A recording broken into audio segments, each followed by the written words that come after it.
Banalata express তার প্রদর্শনী বন্ধ করে দিয়েছে। গতকালকে আমি এই সিনেমাটি দেখেছি। এই সিনেমাটি চমৎকার একটা সিনেমা, যেটা পরিবারের শিশু, কিশোর, বৃদ্ধ সকলেই একসঙ্গে বসে দেখতে পারে। সেই সিনেমাটি কেন বন্ধ করে দেয়া হলো?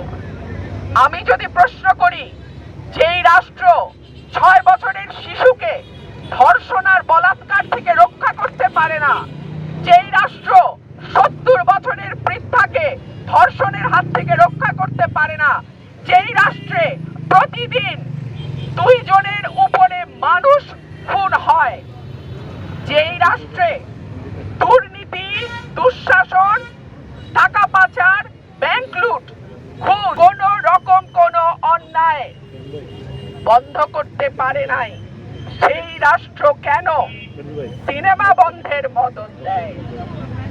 কারণ আমরা গত 2 বছরের অভিজ্ঞতা থেকে দেখেছি, একটার পর একটা মাজার ভাঙ্গা হয়েছে, কবর থেকে তুলে নিয়ে লাশ পোড়ানো হয়েছে। আমরা দেখেছি দক্ষিণ পন্থা বা ডান পন্থা উগ্রবাদের উত্থান। কিন্তু আমার দেশের মাটি তো এমন ছিল না। এই দেশের মাটিতে আজানের ধ্বনি যেমন সুমধুর ধ্বনি আমরা শুনেছি, আমরা বাউল গানও শুনেছি। এই দেশের মাটিতে সকালবেলা যেমন কোরআন তেলাওয়াত শুনেছি, আবার বিকালবেলা হারমোনিয়াম নিয়ে ছোট ছোট বাচ্চারা গান প্র্যাকটিস করেছে, সেটাও আমরা দেখেছি। তাহলে এই বাংলাদেশকে কারা এই বাংলাদেশকে মৌলবাদের ভূমি বানাতে চায়?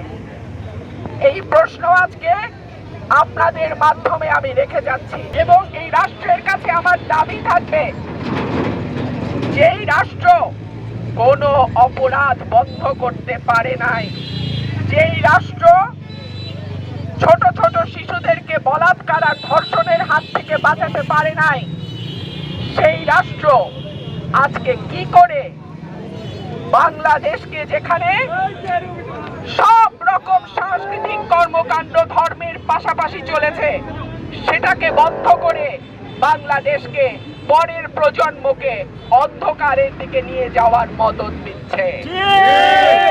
আমি বলে রাখি, তোমাকে বধিবে যে গোকুলে বাড়িছে সে।